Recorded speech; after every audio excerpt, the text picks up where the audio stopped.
Welcome everyone to UMC's 2020 fourth quarter earnings conference call. All lines have been placed on mute to prevent background noise. After the presentation, there will be a question and answer session. Please follow the instructions given at that time if you would like to ask the question. For your information, this conference call is now being broadcasted live over the internet. Webcast replay will be available within an hour after the conference is finished. Please visit our website, www.umc.com, under the Investor Relations, Investors, Events section. And now I would like to introduce Mr. Michael Lin, Head of Investor Relations at UMC. Mr. Lin, please begin. Thank you and welcome to the UMC's conference call for the fourth quarter of 2020.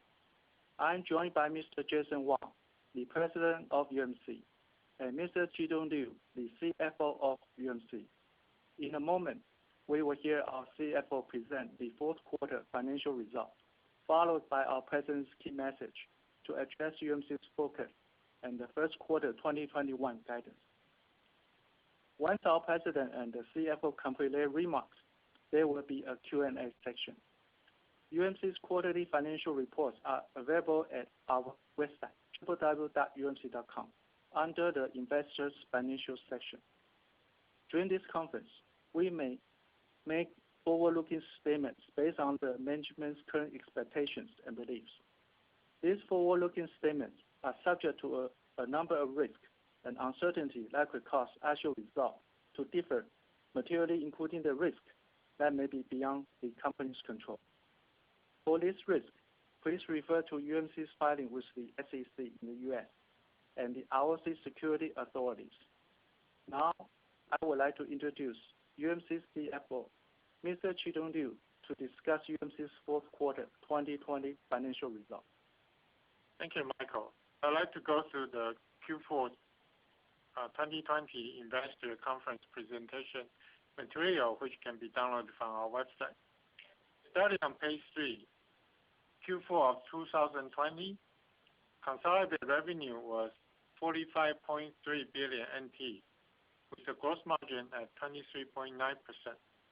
The net income attributable to the stockholder of the parent was 11.2 billion NT, and earnings per ordinary share were 92 cents NT dollar. Capacity utilization rate in Q4 climbed to 99%, compared to 97% in the Q3.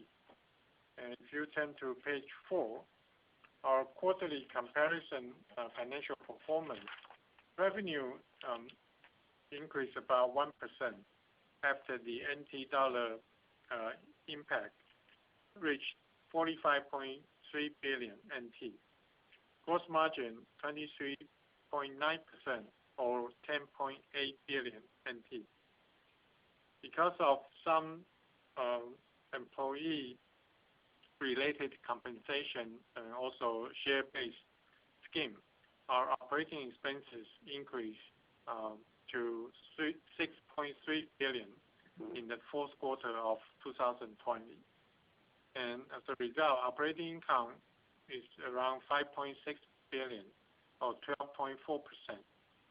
And because of the strong stock market, our mark-to-market valuation has contributed to most of our non-operating income in Q4 20, which was 5.6 billion NT.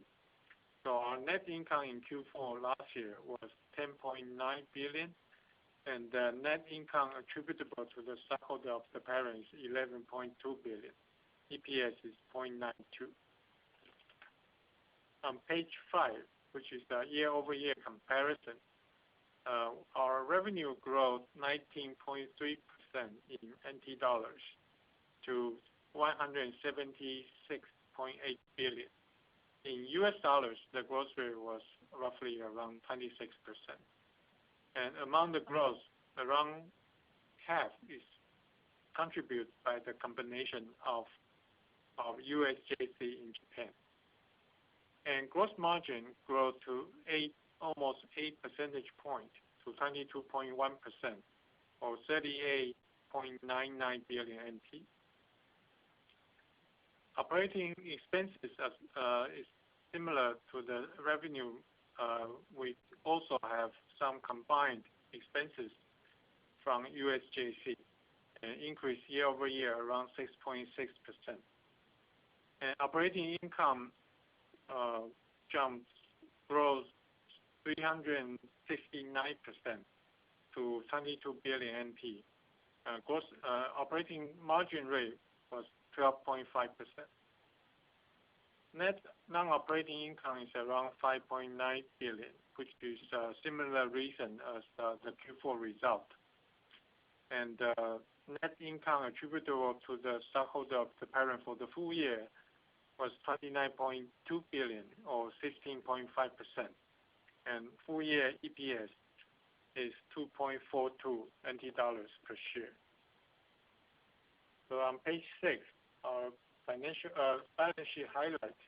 Cash remain around 94 billion NT, and total equity has increased to 235 billion NT dollars. For Q4 of 2020, on page 7, our blended ASP increased a little bit less than 2% in the fourth quarter of last year. And for revenue breakdown on page 8, Asia continued to climb to 61%, and the other region doesn't really change much. For the full year, it's almost identical on a year-over-year comparison in terms of geographic breakdown on page 9. For page 10 and also page 11 is the revenue breakdown by customer type, and IDM continue to be around 12 to 13% for both Q4 and the full year of 2020. On page 12, our revenue breakdown by segment. Communication declined a little bit to 49% in the fourth quarter, and computer is the highest growth segment in Q4 of 2020.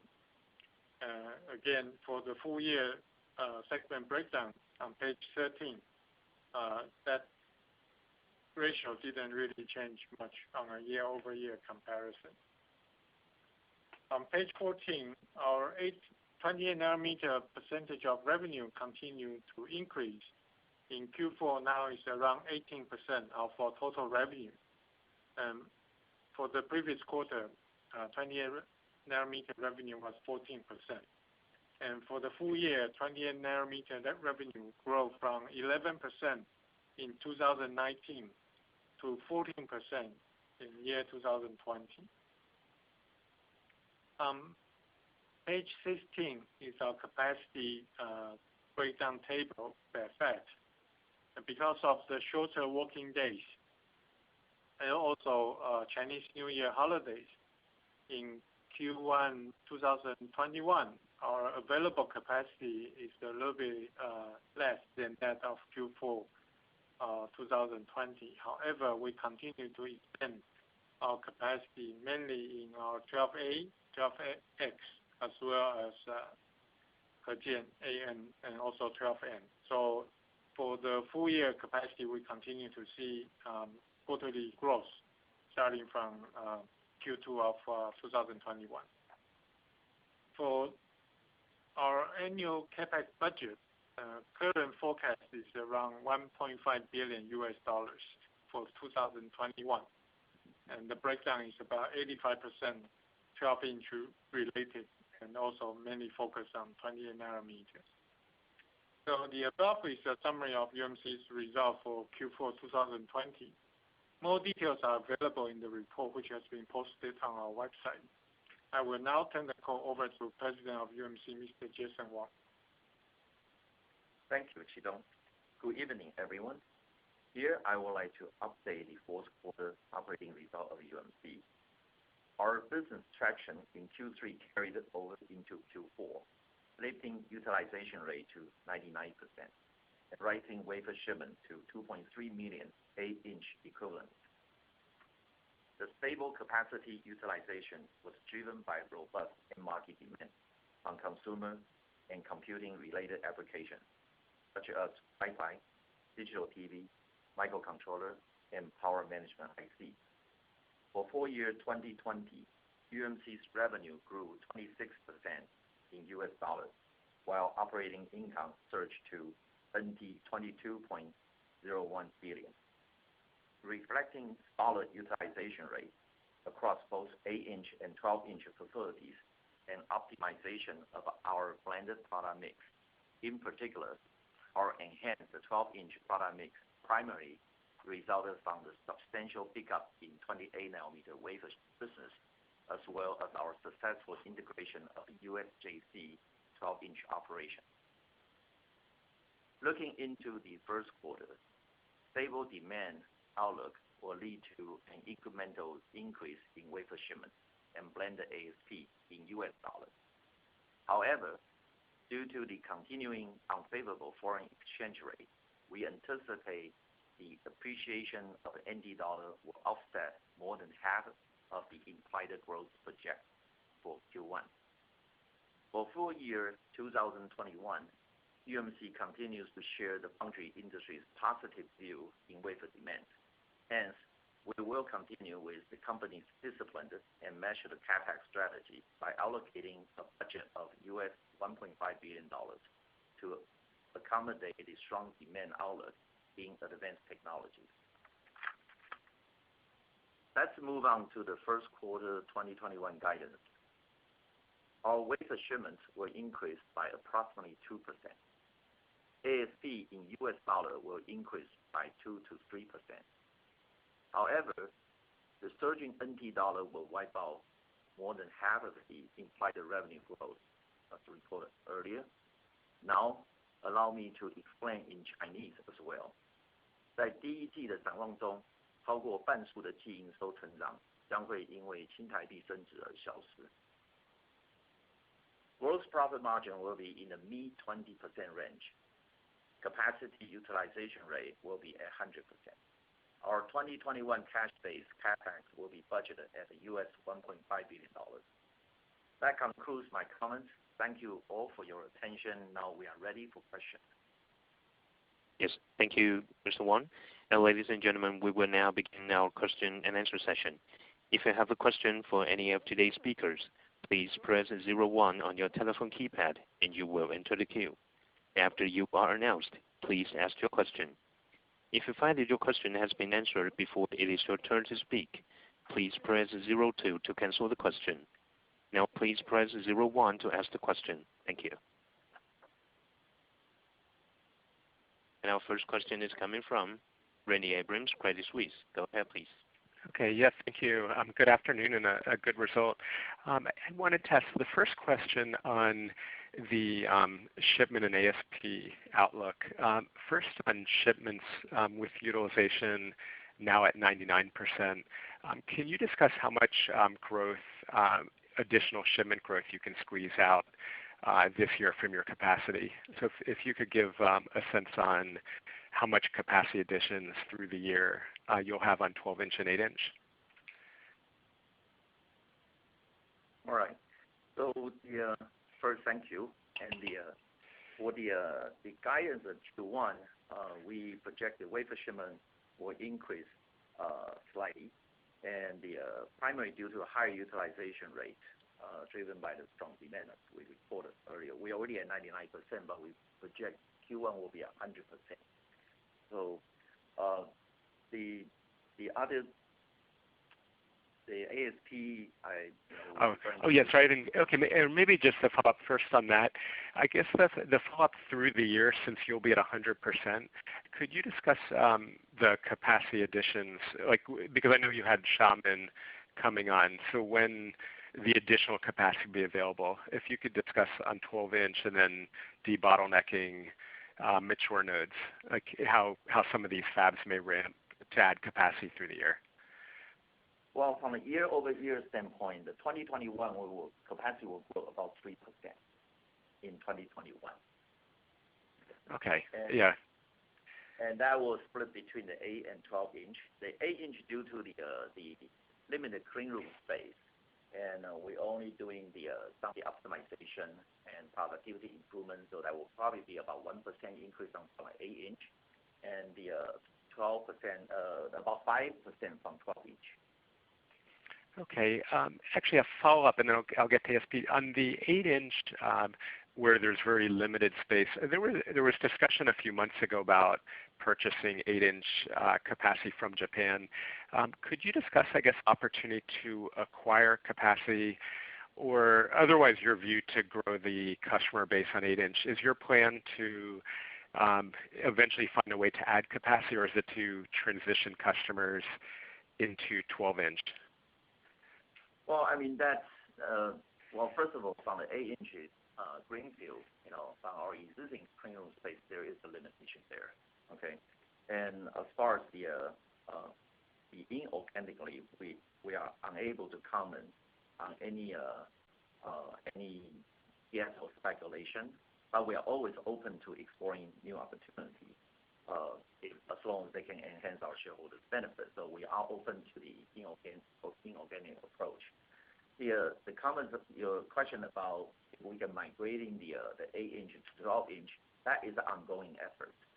It's subject to a different application and the customer's alignment, and that will be an ongoing effort for us. Okay, great. And then I guess now for the question on pricing, could you discuss for blended ASP, you'll have two moves, like 28 nanometer ramping, but also I'm curious for additional pricing action, how you expect over the next few quarters ongoing ASP trend, if you could discuss that. Well, the Q1, first of all, the Q1 ASP guidance was a result of increase due to a higher 28 nanometer wafer shipments and some of the pricing enhancement in the 8-inch as well.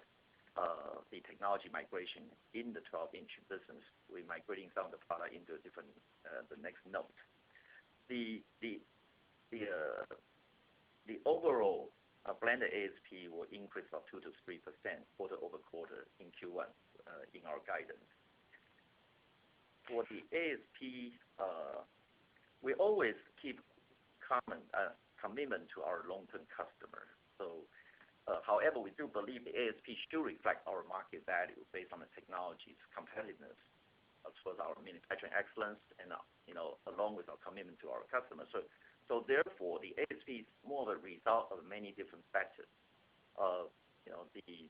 If the question is about 2021. Based on all those factors, will lead us to set a mid-single-digit percentage year over year in ASP increase as our goal in 2021 at this point. Okay, great. That's helpful. And hey, just one final question.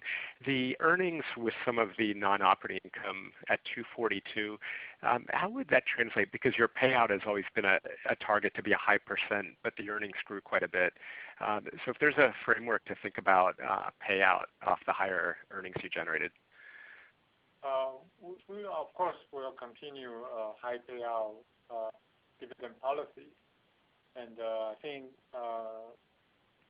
for the cash dividend, we do see the potential for the 2021 payout to be likely double from last year, but this is also subject to the board approval.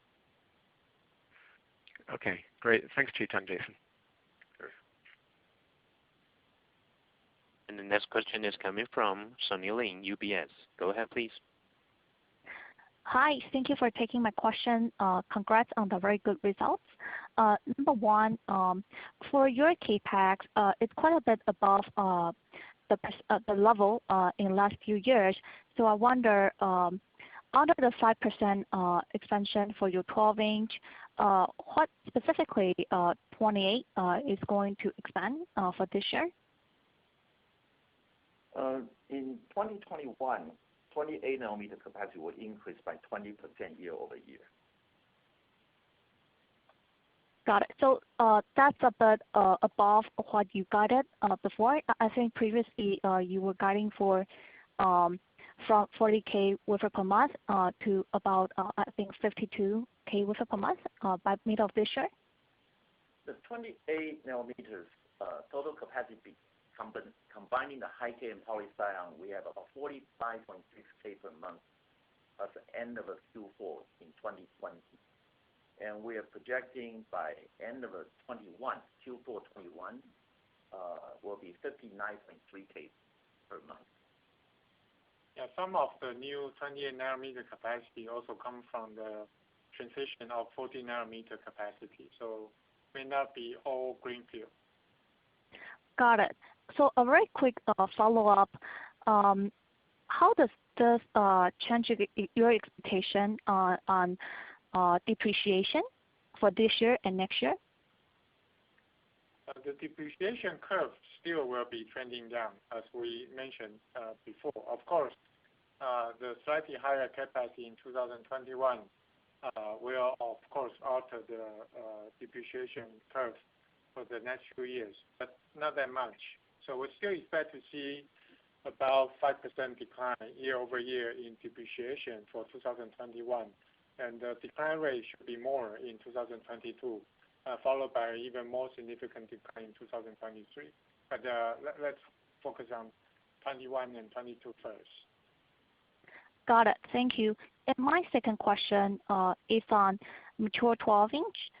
So it looks like mature 12-inch foundries are also seeing pretty strong supply demand from late last year.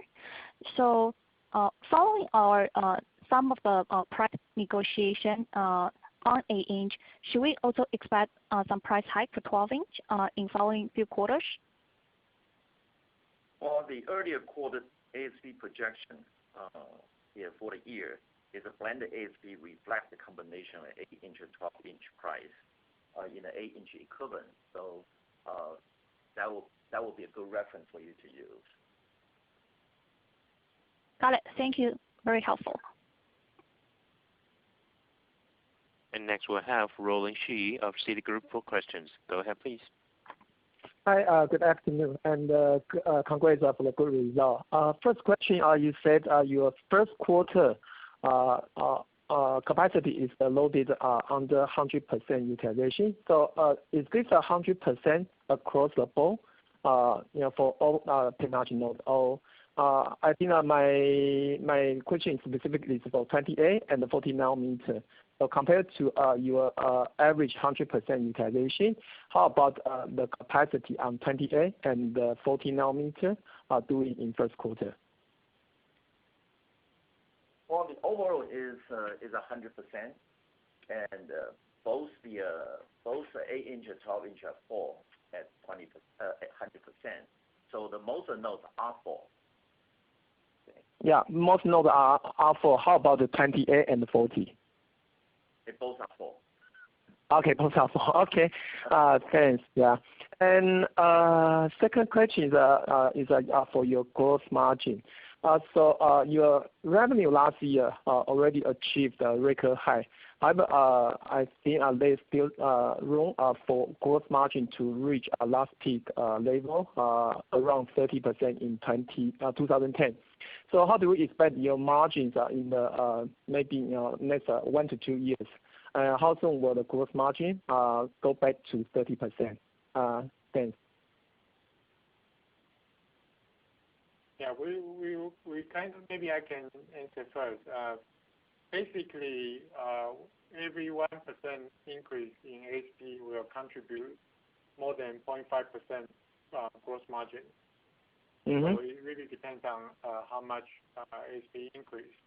Yeah. Also, NT dollar appreciation also has some negative impact on our gross margin. So every 1% of NT dollar appreciation will eat about 0.4% of the gross margin. Okay. We also enjoy the benefit of economic scale and also better product mix and cost reduction. And more importantly, will be our performance for both our 12M, the Japanese subsidiary, as well as our Xiamen subsidiaries. Currently, our Xiamen subsidiaries still post operating loss, given the early stage heavy depreciations, and but their performance has been continuing to improve because of the higher loading and also higher 28 nanometer production. So that will contribute certain percentage of gross margin increase. Understood. Yeah, so how do you see the ASP increase? Are we able to have this 10% ASP increase in the near future? Well, I commented earlier, the ASP has many factors that have to be considered. So along with all those considerations, and we're expecting our ASP will reflect our market value based on our current market position, and that's what we continue striving for. Just like Qidong mentioned earlier, the continue to improve our corporate earning is our principle. So as we continue improving productivity, driving costs down, enhancing product mix, as well as moving the ASP to a reasonable market, reflecting our market value. And at the same time, we're managing our depreciation curve. That means, the UMC will execute our plan to improve our overall corporate earnings. Okay, thanks. It's clear. These are all my questions. Thank you. Thank you. And the next question is coming from Bruce of Goldman Sachs. Go ahead, please. Hi, thank you for taking my question. A great result. I want to ask about the profitability for the 8-inch and 12-inch, especially legacy 12-inch. Okay, let's remove 28 nanometers out of the equation because the depreciation is still on the way. So what is the price gap between the industry leader for 8-inch and legacy 12-inch for UMC? I mean, do we see the reasonable cost gap between you and the industry leader? So what is the optimal profitability for the 8-inch and the legacy 12-inch?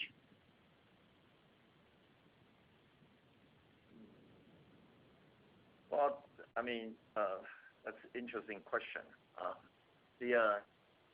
In general, we do believe there is a potential in terms of our market price.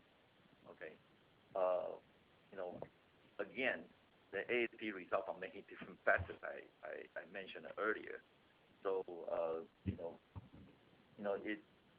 we have to actually first executing our technology manufacturing, and while maintaining our commitment with our customer. So and eventually, we can try to win-win result for both our customer and UMC. So the bottom line is we need to be a trustworthy partner for our customer while we're managing our ASP to a reasonable level. I can't really quote you a percentage specifically, but I do believe there's a potential to get to that. Yeah.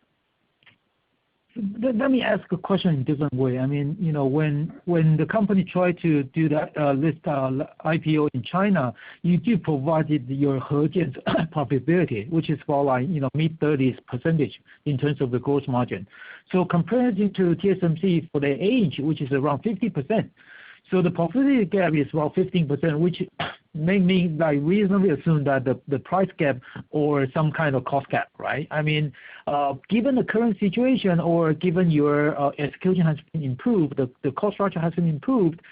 So what is the reasonable? Can we assume you can achieve 50% sometime, in 2-3 years, or that is a way too high bar to achieve? Well, I can tell you this. From the 8-inch operation, we are very close to where our market value is. Okay, but again, the blended ASP including a product mix as well. So some of the product migration will have to take effect to reflect the gap. And from those applications, we may already have existing commitment, so that will take some time to manage that migration. But if you're talking about from apple-to-apple standpoint, our 8-inch ASP is very close to what the market value is. Wow. So how about legacy 12-inch? The legacy 12-inch also again is a resulting on current product mix. So one of the product mix improvement is included an important area for us to continue enhance. So if we do the apple-to-apple comparison, I do think from the 12-inch potential there is on the 12-inch mature, there's still some potential there. Oh, I see. So for investors' perspective, we can reasonably assume that the profitability for 8-inch will remain at high level, but we can expect some profitability improvement from the legacy 12-inch. That will be our goal, yes. Thank you. The next question is regarding your CapEx, right? I mean, in addition to the 28 nanometers capacity expansion as you guided, do you have any plan to expand like legacy 12-inch? I mean, based on current wafer pricing, is it profitable or margin accretive to increase the capacity for the legacy 12-inch? The economics on the legacy 12-inch at this point is remain very challenging. Okay, so the part of our 2021 capex that we invested, we're including for some of the specialty capability, capacity capability within the legacy side. I think those has a justifiable economics. But if you're talking about the greenfield logic capacity for the mature 12-inch, I think the bar is very high. It remains very challenging to make economic sense there. Thank you. I think I want to squeeze one last question, which is R&D expenses. Okay, for 2020, the R&D expense is still like 7.5%.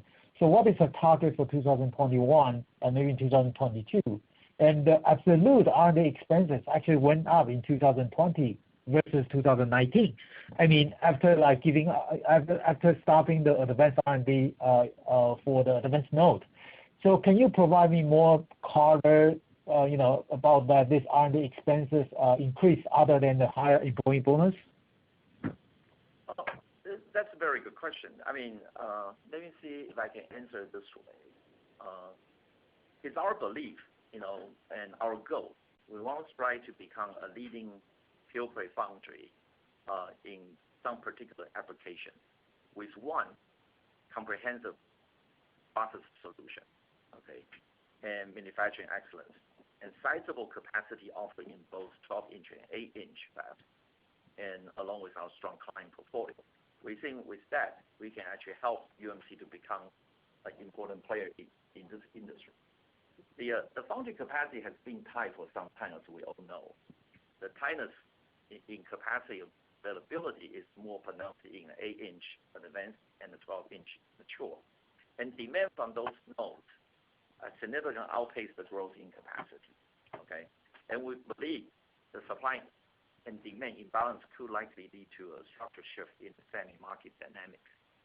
So for UMC, this is our technology node that we need to continue focus, and therefore UMC has become more relevant to the market and trustworthy our customers. As I said, in addition, we need to commit, and we are committed to strategically allocate meaningful amount of R&D into the R&D investment to sustain the technology leadership in our focused and particular applications. Areas such like high voltage, those are new. RFSOI, PMIC, ultra low power, embedded non-flash memories, those are all important and that require us to remain committed in the R&D development.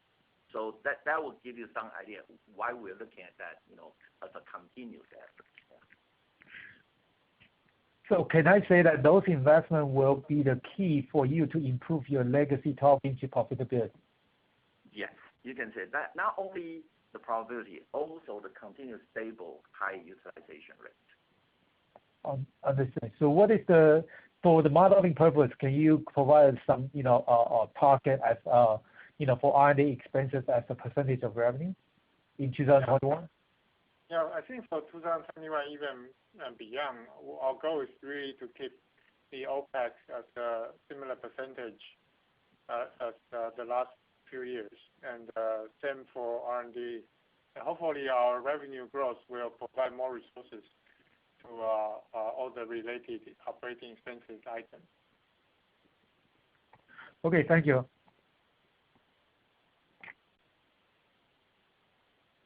And the next question is coming from Stephen Chen, Alicia Capital. Go ahead, please. Hi, good afternoon, and thank you for taking my question. A couple of questions here, and the first one is actually still on 200 millimeter. I think one of the other foundry supplier mentioned about to acquire or to build a 200 millimeter capacity from greenfield. Actually, the cost increased by probably another 50% in the past 2 to 3 years.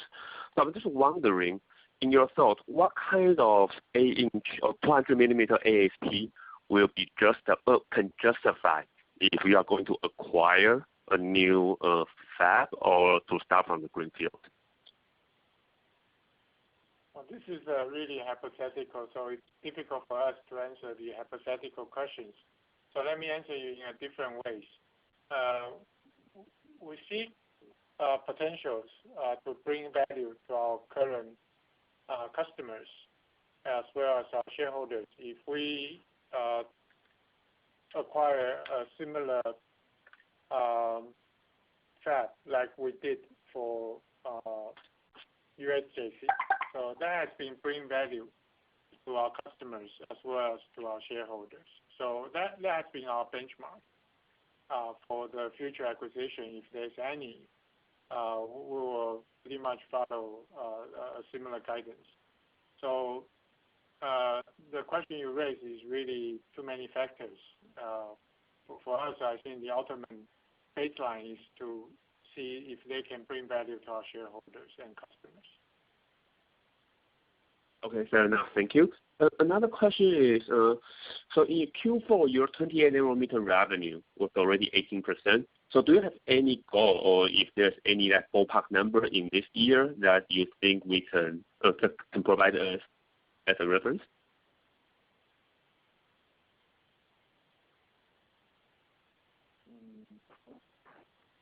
Well, in Q1, we foresee the 28 nanometer contribution will continue to grow.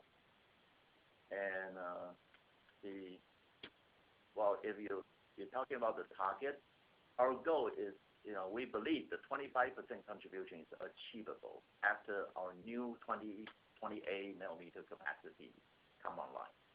So we still align that as our current objective. Yeah, thank you. That's very helpful. The last question from me is back to 200 millimeter.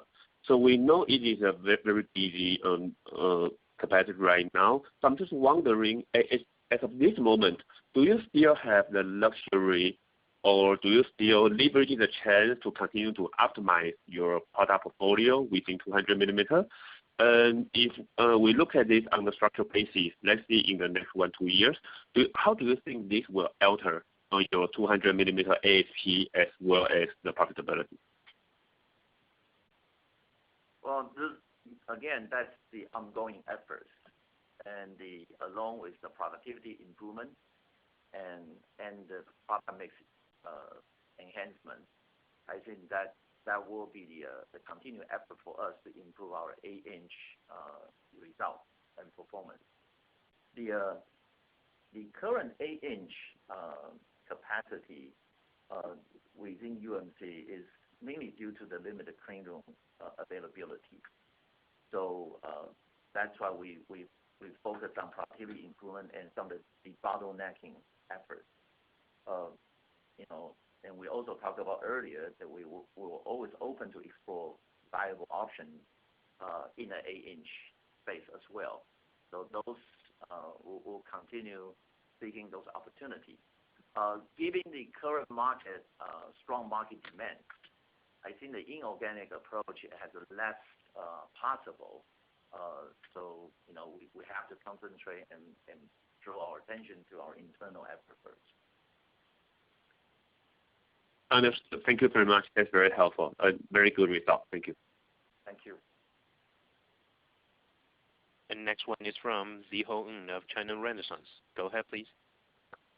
Oh, hi, gentlemen. Congratulations. My first question regarding on the utilization. Now, with the company already running at 100% utilization, I just wondered how much we can overdrive our capacity. So what will be the theoretical peak utilization we can achieve? Well, for the 2021, we see a very robust demand outlook in 2021, driven by multiple factors. In the smartphone-related demand, the continued momentum, the work from home trends, and in addition, the very hot topic recently, there's a strong pickup in the automotive segment too, right? So we believe the demand remains very strong. The strong demand from those applications obviously will lead to a higher utilization rate. And so I think we have a pretty good confidence that we'll maintaining the high loading situation. But besides demand, we still need to continue focus on our manufacturing excellence as well as our solutions. And in order to continue managing the pipeline of both 12-inch and 8-inch, and those will help us, for the long-term loading stability. So so far we've been executing according to plan, and we're making good progress. What we have delivered in 2020, and we will still remain very high confidence in our 2021 loading situation outlook. Okay, great. And for this year's capacity expansion, can you share with us how fast you'll be ramping up the capacity every quarter? There will be some increase in the second quarter, and there will be some increase in the fourth quarter. But in general, the overall percentage of 12-inch increase is about 5% year over year. Oh, okay, great. Thank you. And last one, I think for Chi-Tung, how should we model the tax rate for the company this year? Yeah, because last year's the tax rate was actually cut low, so I'm not sure if that's kind of sustainable. Yeah, I think it will be safe to model about 10% corporate tax rate for 2021. Oh, okay, great. Okay, thank you very much. Congratulations.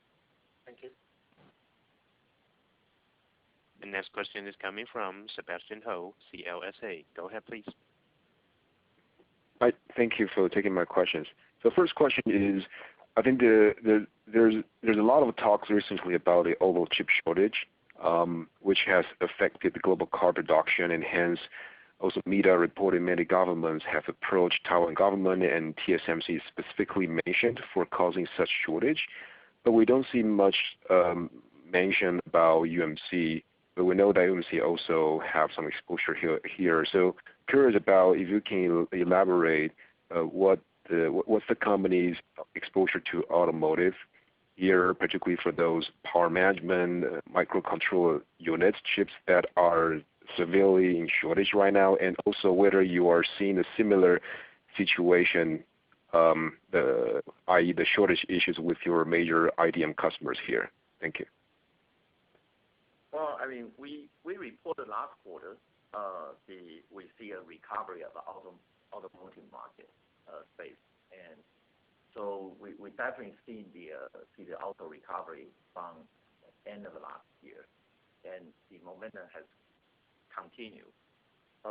However, the overall utilization rate of the fab are very high, for the past three quarters, 4 quarters already.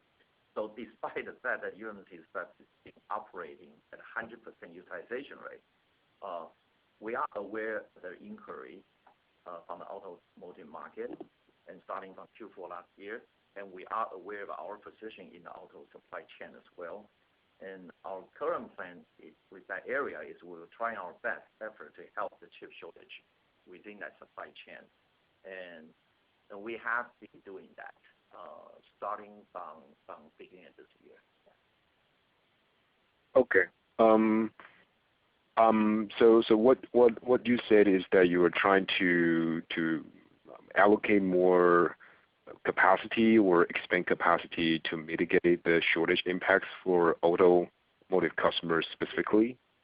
Yeah, it's hard to increase the capacity. It's more of right. Reprioritize. So prioritizing the automotive market with a bit of a better priority. So and so hopefully we can relieve some of the pressure. Okay, so does that imply that non-auto related applications and customers, and if they have not given you long and big enough forecast for the following quarters, then their allocation will likely to get reduced? Well, I won't say that because some of the capacity increase is coming out from the productivity improvement, and so for those, the priority will probably be allocating to automotive at the current time. But again, automotive recovery really came late in this whole demand surge. So it's more of a optimization approach now, and hopefully by giving some of the higher priority support, we can relieve the market pressure a little bit. As you know, the overall loading situation is severely high, and so we can only do as much as we can this time. So our commitment to all the non-auto customer will not change at all. Okay. And given that the company has offered some colors about the 8-inch capacity will increase by 1%, and also there's challenge to increase legacy 12-inch capacity, which I assume that most of the auto chips are using these nodes. It seems like if you are not cutting or lowering the priority, cutting or lowering your commitment to the non-auto customers, I just cannot imagine how to mitigate how much more extra capacity we can allocate to the auto guys. Just like Jason mentioned, we will have our own way to managing the priority while keeping the commitment to other customers. So basically, we are doing our best to mitigate the situation. Okay, great. And the follow on that is that given the auto, I think we have already adjust our wafer pricings and now closer to the market pricings on the 8-inch side, and whether or not the auto chip shortage and auto guys that come later could be a extra catalyst or factor to enable the company to raise price or adjust price higher, not just for the auto guys but to the non-auto guys also. The upside and the incremental support will be limited. And so I will say that it's not going to be any significant uptick on that. Okay, great. Is there numbers or is there the numbers you can give to us, or the range of the numbers you can give to us about your automotive revenue exposure as a company in total? No, right now we don't guide any automotive contribution in the revenue contribution at this time, and we only cover the three C's. Okay, that's fair. The last question from me, I think you don't probably explain this in the prepared remarks, but I dialed in later, so I didn't. So allow me to ask again. So what's driving the non-operating investment gain for the past quarter? Thank you. So for Q4, the net investment gain of 5.7 billion was mainly correlated to the upward momentum in the equity market. So mostly non-cash based mark-to-market valuation gain.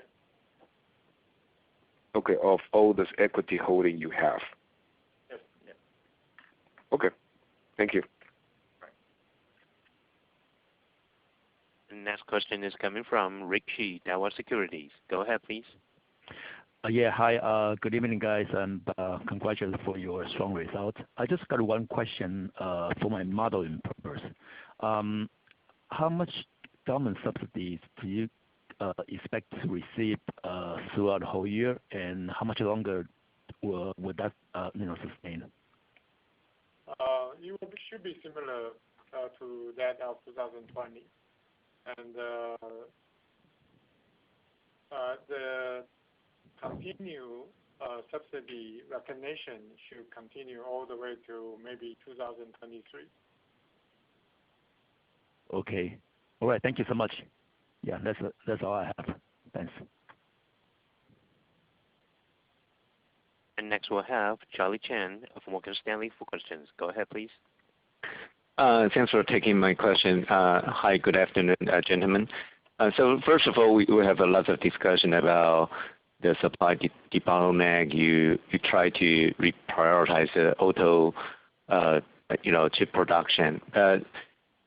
Can you give us a kind of timeline how soon this could be resolved? And I guess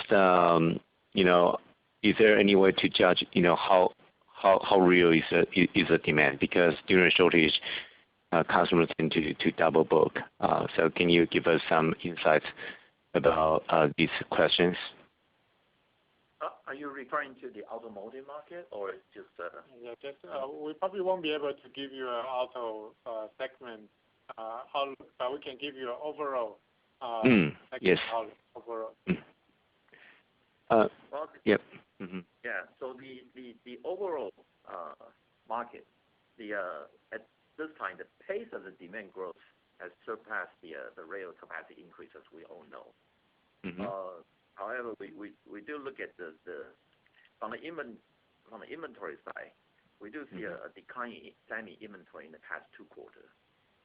Portray a healthier inventory level as we think across the supply chain. So the demand continue to be strong in both 8 and 12-inch. We have confidence in that, and we're constantly checking that at this time. We believe this is some of the changes taking place in the supply and demand dynamics, and again, this could lead to a more of a structural shift in the foundry industry. There may be a possibility of that right now. Yeah. Okay, thanks. And maybe some intelligence from supply side, right? I mean, PSMC, the power chip, they claim they can add additional 20K of the inch capacity in their Miaoli fab, right? So why they can do so and you cannot? And also, you have some operation in China, right? The Xiamen fab and the Hejian fab. So how do you see the Chinese peers, plan for that supply increase and in the long term, whether there's going to result in oversupply? Well, first of all, I mean, we're not in a position to comment our peers, and we can only focus on what we do. For UMC, we have a very limited space, clean room space in an 8-inch area. So what we're doing now is we deploy. We're taking our CapEx and taking advantage of the available clean room space for our 12A and 12X fab. And for those 2 facilities, our objective now is to increase capacity, to accommodate a growing 28 nanometer wafer demand. And that's why you heard earlier we're talking about we will focus on 28 nanometer capacity increase in both in 2021, and that's where we're going to be putting our capacity at. Okay, so it's more like a clean room issue, and you want to prioritize 28 nanometer. It's not because you cannot acquire inch equipment. Well, first of all, yes, the clean room is limited, right? From a greenfield standpoint, it doesn't make sense for us to acquire tools if we don't have a place to put them. Yeah. Okay. Yeah, and also you mentioned that you try to convert some inch product to 12-inch. Another approach to increase the supply. Can you share with us what kind of the semiconductor products you're going to see a massive migration from 8-inch to 12-inch in the coming 2 years? Well, they are different applications spread out in the different segments.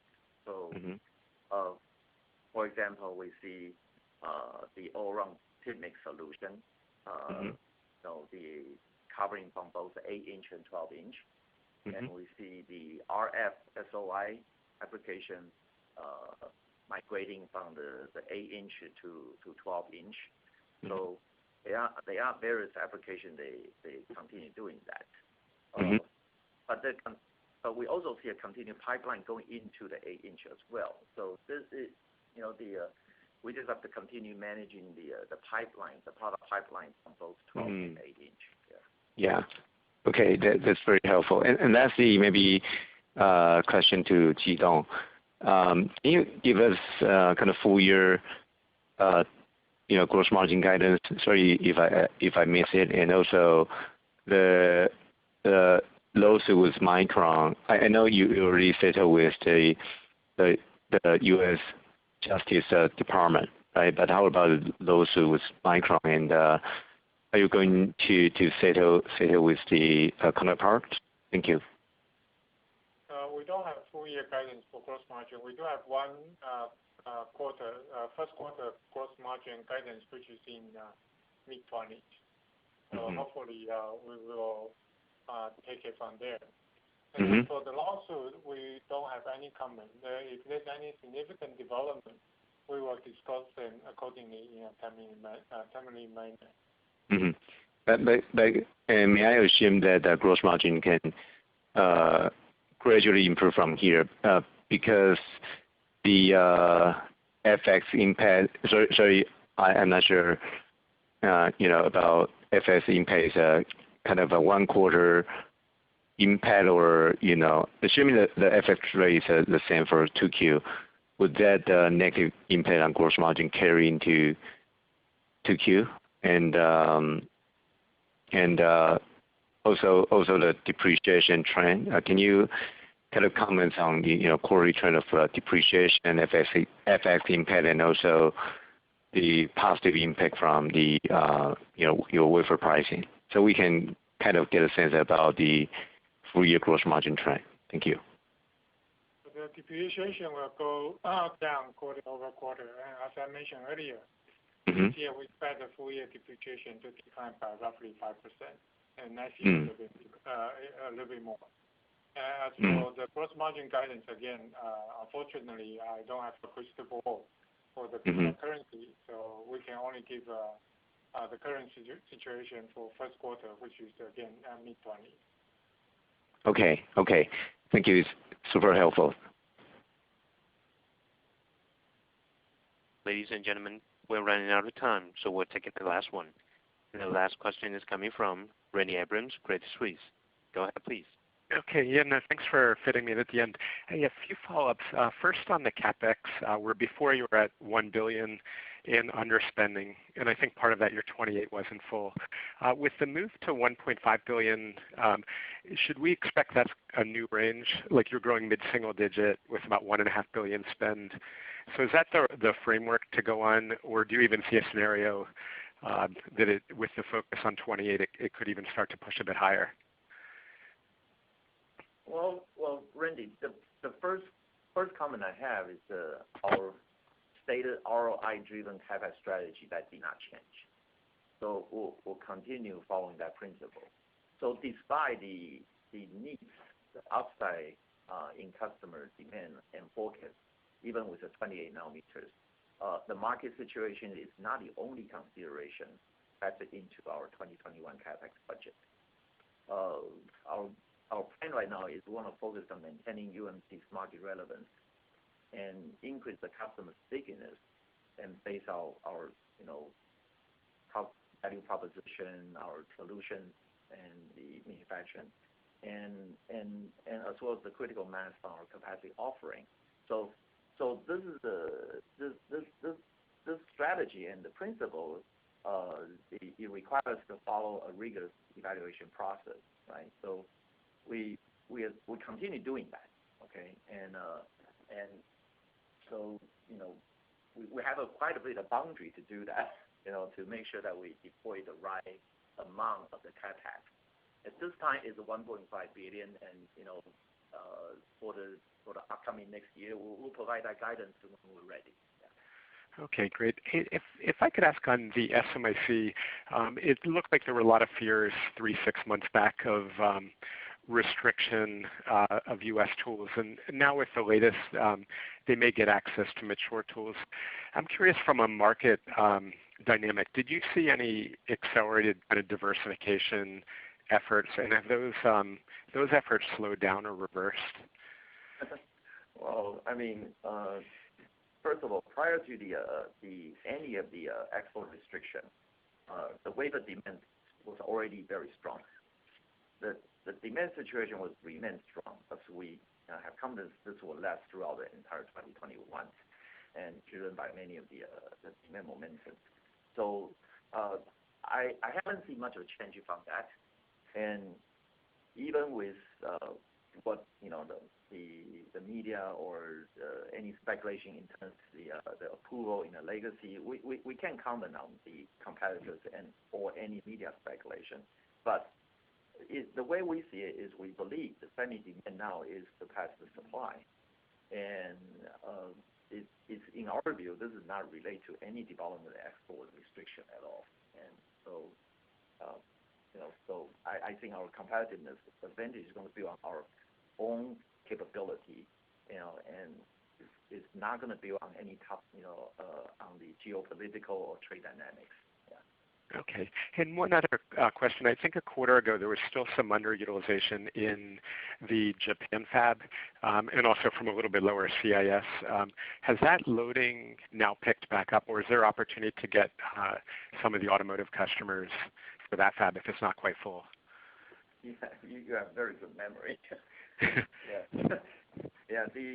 From our last call, we actually talked about that. We stated the 90 nanometer will be a trough, and the business will start to recover during the first half of this year, and we are seeing that. And the production rate on some of the wireless communication product will increase our 90 nanometers contribution, and this ramp will start towards the end of the Q1 and beginning of Q2. So it's our expectation by Q2, and we'll be fully loaded on this node. Okay. And one last, just a couple housekeeping. The non-controlling interest has been moving around, but the expectation on that, where it's partly the Xiamen JV partner, and if you could also clarify on OpEx, I think to Bruce's question, would OpEx grow with sales, or OpEx would be kind of stable in absolute dollars? I just want to clarify the OpEx rate. We certainly want to keep it within 13 to 14% of revenue range. Okay.